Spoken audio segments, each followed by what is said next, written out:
Hi guys, and welcome to Movie Dissect. 8th of April should have been Bond Day, but coronavirus decided otherwise. But anyhow, let's look back at the best 007 movie since Goldfinger with Sean Connery, and that is Skyfall. Skyfall was the 23rd James Bond movie and the third one with Craig as a double O. And I think it was easily the most stylish Bond ever.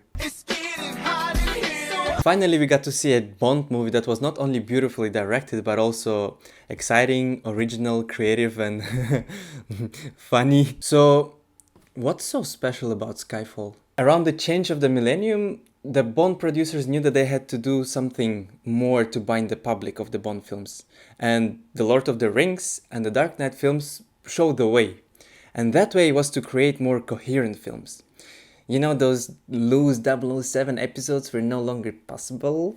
So Bond producers decided to go for a reboot and just create a series of films that are more anchored in each other. So they went for it and decided to create a trilogy. But after the successful first movie, Casino Royale, the second one, Quantum of Solace, was not received so well and told us that something was missing. And that was exactly the fresh look and coherence that we talked about earlier. The problem is, if you want a nice series of coherent films, then you have to hire authors like Quentin Tarantino, Christopher Nolan, Paul Greengrass. And the producers, they didn't really want that because those directors, they often forget who the real boss is. So, after a long series of mercenaries, which are people who are just concentrated on making money, even if it means having no ethics at all, and then you can think about people like Terence Young, Lewis Gilbert, and Peter Hunt, finally, a stylist with a really concrete vision and the urge to renew the whole series was brought in, and that guy was Sam Mendes. By that time, the director of American Beauty, Road to Perdition. The good thing about it was that he would bring a set of new collaborators to the set, which would give it a new twist. And Mendes, Mendes succeeds beautifully, and that's partly to the contribution of his team and the scriptwriter John Logan. The beginning of Skyfall already indicates that we'll have something different. That it's not gonna be another barrel gun Bond scene, but an indistinct ghost that appears and, once in focus, is very noir-like. What follows is a very simple but a logical story. We are really far from those anecdotal, ridiculous, and complicated plots from Roger Moore period. All we have, frankly, is an explosion, which is an attack on MI6, but Bond is not there because he was killed in the very beginning of the movie, and basically that's all you need to get a story started. Mendes doesn't radically change the direction because he still wants to honor Bond traditions and all the Bond ingredients that come with a Bond film within his approach, and therefore you get a very solid action scene in the very beginning. However, other Bond ingredients, they don't appear right away, but rather in the course of the film. There is a new Q, and of course, Bond chooses for his Aston Martin again. But like I said, they don't appear right away. So Mendes seems to play it all very economically and save his Bond gunpowder.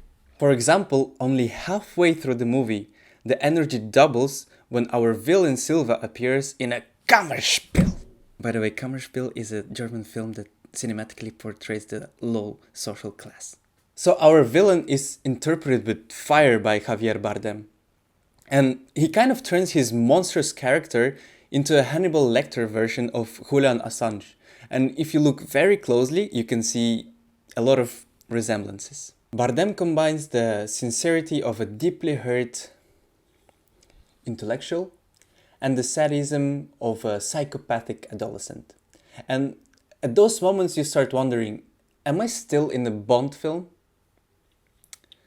Oh yeah, darling. In the best Bond film. But Mendes and his scriptwriters seem to have much more in store, because Skyfall suddenly turns out to have this mythical layer with the central topic the conflict between the strict mother M and her two sons, which one of them, our villain Silva, is completely degenerated. Bond's past was also incorporated in the movie. And that's why the explosive climax doesn't take place in the bad guy's bunker, but at Bond's parental house in Scotland. Scotland, mate. There's a mention in the movie of a traumatic experience that Bond went through and in which both of his parents died. And whose else parents died? Spider-Man, Batman, and Harry Potter. Think about it.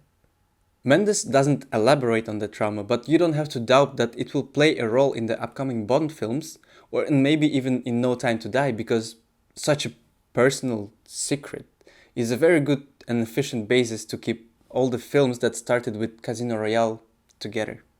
Now, the Straw Dogs climax of Skyfall is certainly original, but also the least perfect part of the film, because Albert Finney's appearance as a concierge in the film is super bizarre, because like, who are you? How do you survive? Is there food here? Have you eaten? Is there electricity? Water?